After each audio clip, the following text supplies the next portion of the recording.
मैं डॉक्टर निधि माथुर, सह आचार्य गृह विज्ञान, राजकीय कन्या महाविद्यालय बहरोड। आज का हमारा विषय है विकास की अवस्थाएं।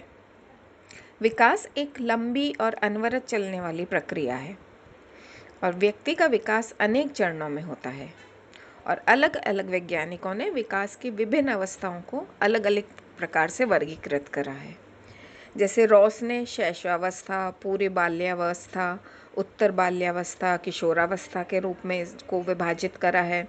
तो शैले ने शैशवावस्था, बाल्यावस्था, किशोरावस्था कहा है। लेकिन बाल विकास और बाल अध्ययन की दृष्टि से हर्लॉक के द्वारा किया गया जो वर्गीकरण है वो सर्वमान्य है।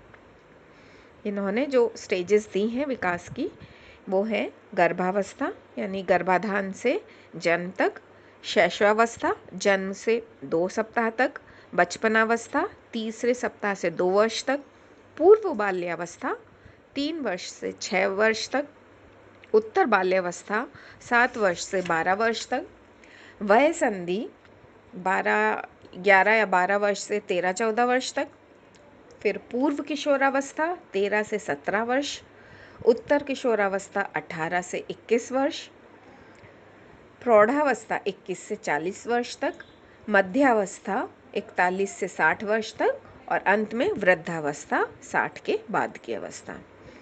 इस प्रकार वैज्ञानिकों ने गर्भावस्था से वृद्धावस्था तक की अवस्थाओं को कुछ निश्चित अवस्थाओं में विभक्त कर दिया है और यह जो विभाजन है ये उन अवस्थाओं की विशेषताओं के कारण है और इन विशेषताओं के कारण ही एक अवस्था जो है वो दूसरी अवस्था से अलग दिखाई पड़ती है।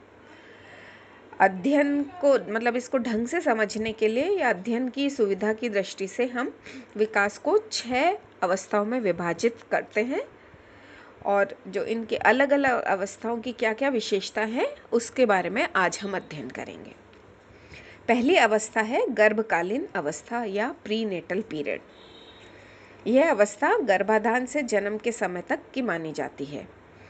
इसकी जो मुख्य विशेषता है वो ये है कि इस अवस्था में विकास की गति अन्य अवस्थाओं की तुलना में अति तीव्र होती है और समस्त शरीर रचना, भार, आकार में वृद्धि, आकृतियों का निर्माण इसी अवस्था में होता है और इस अवस्था में होने वाले परिवर्तन मुख्य रूप से शारीरिक होते हैं।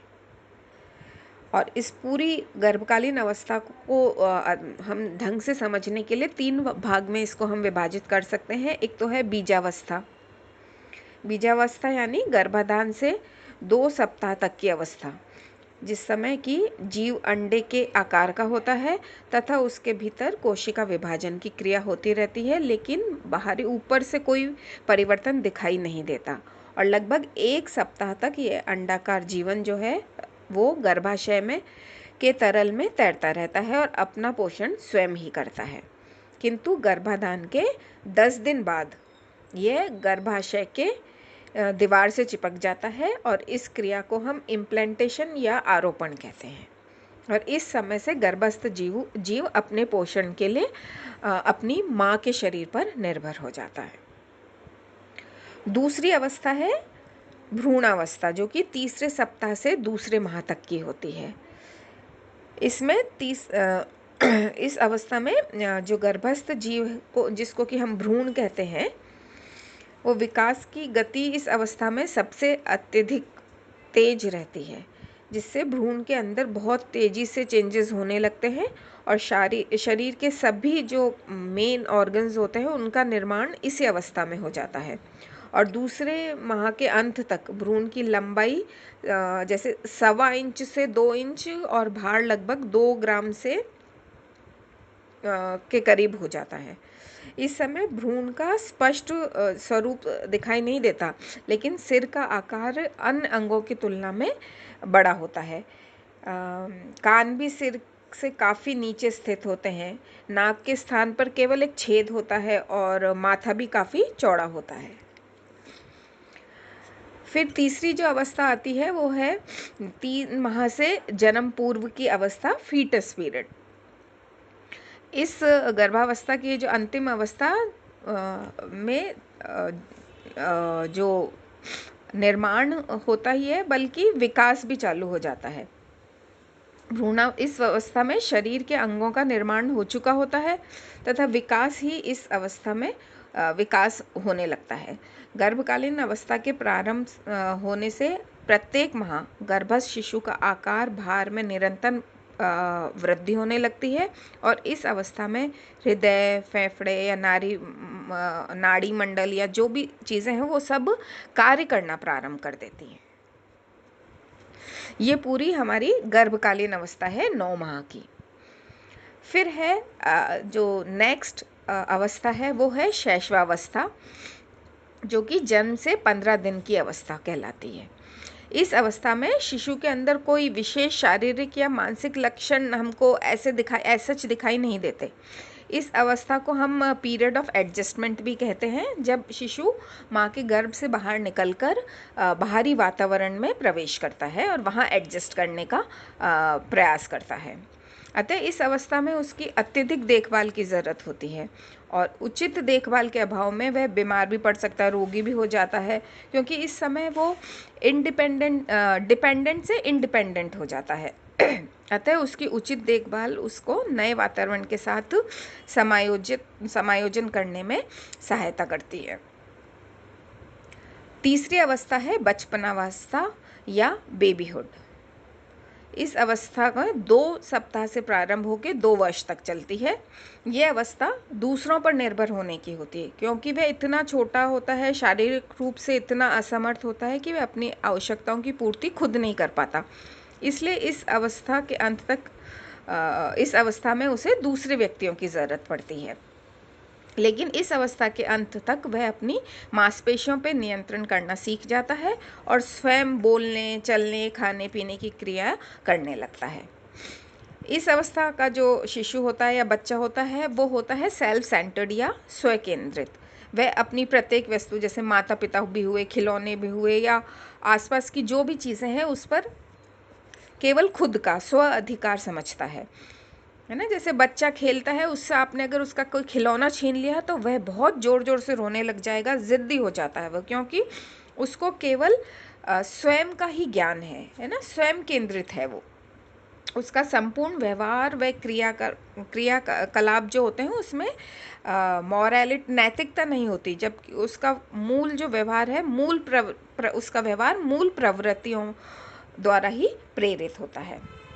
और संवेगात्मक विकास की दृष्टि से इस अवस्था के बच्चे के भीतर लगभग सारे प्रमुख संवेग, जैसे प्रसन्नता हुई, क्रोध हुआ, खुशी, हर्ष हुआ, प्रेम, भय, घृणा आदि सब उत्पन्न हो जाते हैं। यह अवस्था संवेग प्रधान कहलाती है। इस अवस्था में संवेगों का प्रकटीकरण त्वरित होता है, किंतु क्षणिक होते। 1 सेकंड के लिए बच्चा गुस्सा करेगा, 1 सेकंड में बच्चा हंसने लग जाएगा। तो वो संवेग त्वरित होते हैं और साथ ही क्षणिक भी होते हैं। फिर चौथी अवस्था है बाल्यावस्था। विकास की दृष्टि से जो ये चाइल्डहुड है या बाल्यावस्था बहुत महत्वपूर्ण मानी जाती है, क्योंकि इस समय सारे विकास तेजी से होते हैं। 2 से 12 वर्ष की अवस्था को हम बाल्यावस्था कहते हैं, लेकिन पढ़ने के लिए हम इसको 2 में डिवाइड कर लेते हैं। पूर्व बाल्यावस्था जो कि 6 वर्ष तक, 2 वर्ष से 6 वर्ष तक होती है, और उत्तर बाल्यावस्था लेट चाइल्डहुड जो कि 7 से 12 वर्ष तक होती है। यह अवस्था भी एडजस्टमेंट की होती है, क्योंकि बालक रोज सभी क्षेत्रों में अपने नए नए वातावरण के साथ समायोजन करता है। जैसे इस अवस्था में बच्चों में जिज्ञासा की प्रवृत्ति बहुत ज़्यादा होती है ना। नए वातावरण में आपने देखा होगा कि 3-4 साल का जो बच्चा है हर बात में क्वेश्चन करता रहता है, पूछता रहता है, ये क्या, ये क्यों, ये कैसे, ये सारी चीज़ें हैं ना। फिर बच्चों के अंदर ग्रेगरी मतलब समूह की प्रवृत्ति होती है कि वह अब धीरे धीरे खेलों में अपने साथियों का साथ उसको अच्छा लगने लगता है, दोस्त बनाने लगता है, और ये उसके सोशल डेवलपमेंट के लिए एक बहुत इम्पॉर्टेंट स्टेज हो जाती है। और उसके अंदर जैसे अनुकरण, खेल, सहयोग, सहानुभूति, नैतिकता, ऐसे जो पॉजिटिव ट्रेट्स होते हैं, सकारात्मक गुण हैं, वो भी धीरे धीरे प्रकट होने लगते हैं। लेकिन जब ग्रुप एक्टिविटी करता है तो साथ ही साथ कुछ नेगेटिव ट्रेड्स भी आने लगते हैं, उसके अंदर नकारात्मक गुण भी आने लगते हैं, जैसे द्वंद्व हुआ, स्पर्धा हुआ, झगड़ा, मारपीट, आक्रामकता, ऐसी चीज़ें भी उसके अंदर आने लगती है। परंतु इन सभी नकारात्मक गुणों का प्रदर्शन वह सामाजिक समायोजन के लिए ही करता है, जिससे उसमें आत्मनिर्भरता की भावना का विकास होता है। और ये जो बाल्यावस्था है वो बालक के जीवन की अनेकों वास्तविकता से परिचित कराती है, जिनके बीच रहकर वह अपने जीवन की सभी समस्याओं का हल करने का तरीका सीख लेता है और उसमें किशोर जीवन का एक आधार बनने लग जाता है। अगली अवस्था है वय संधि या प्यूबर्टी। वय संधि बाल्यावस्था और किशोरावस्था को मिलाने के बीच का एक ब्रिज का काम करती है।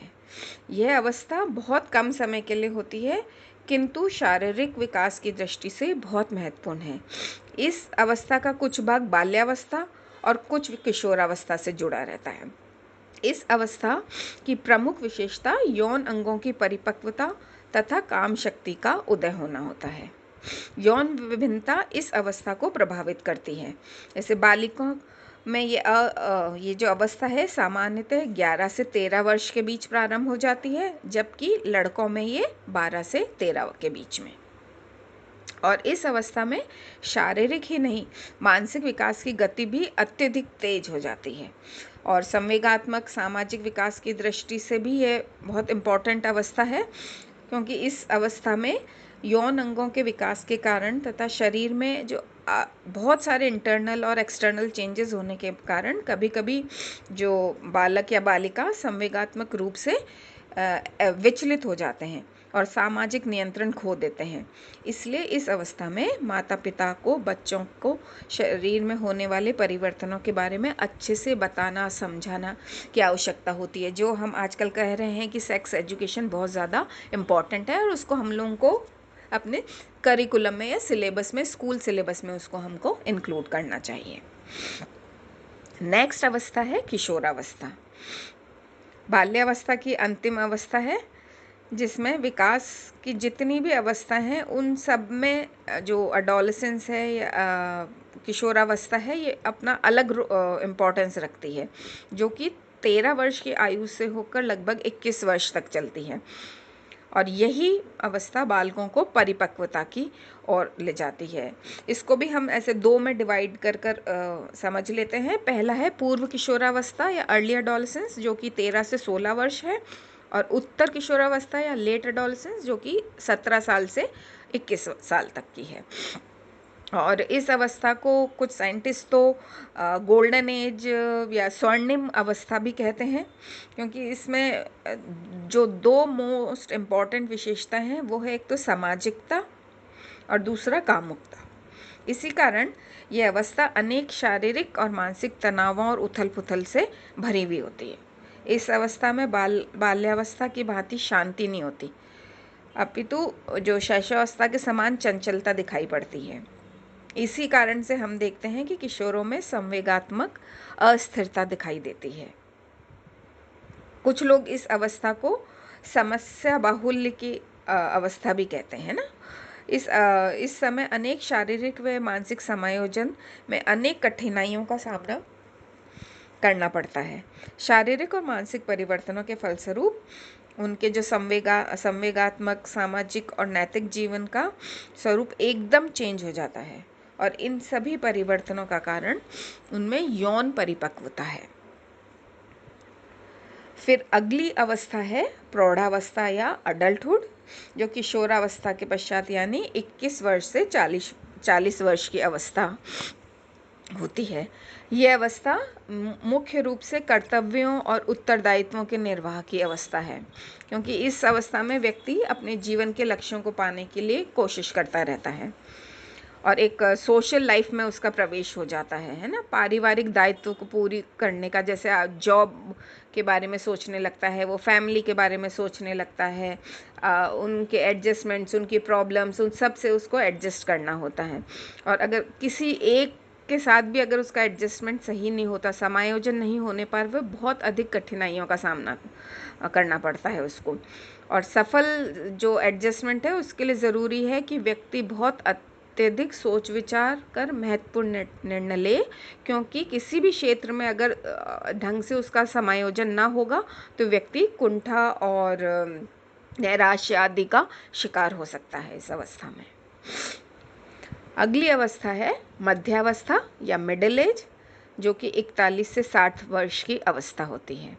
इसके अंदर भी प्राणी के अंदर बहुत शारीरिक व मानसिक परिवर्तन होते हैं और इस अवस्था में काम शक्ति की कमी होने लगती है, जिससे व्यक्ति की रुचियां बदलने लगती है।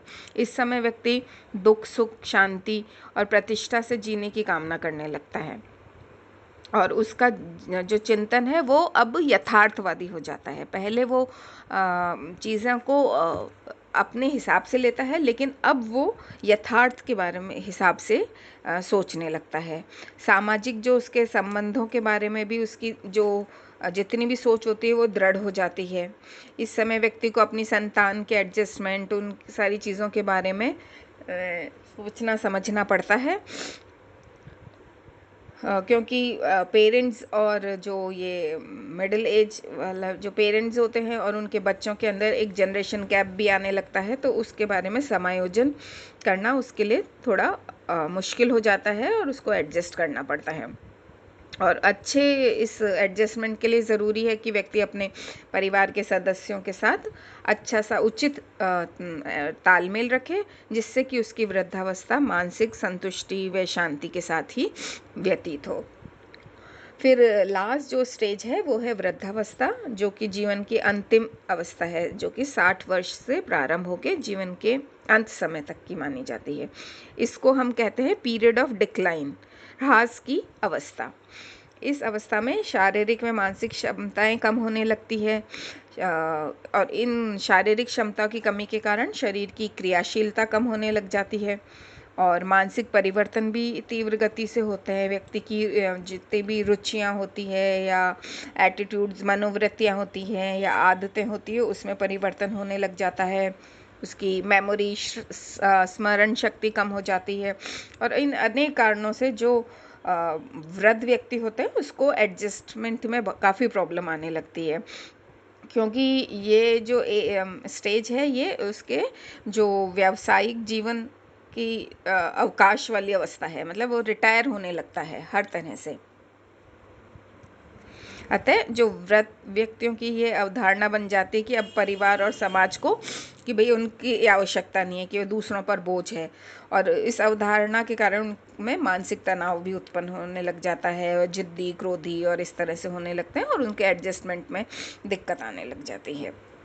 तो ये सब सारी अवस्थाएं हैं विकास की, जिनको हम जब एक एक विकास अलग अलग से पढ़ेंगे तब उसमें इनको इन एजेस के अकॉर्डिंग उस विकास को हम पढ़ने की कोशिश करेंगे।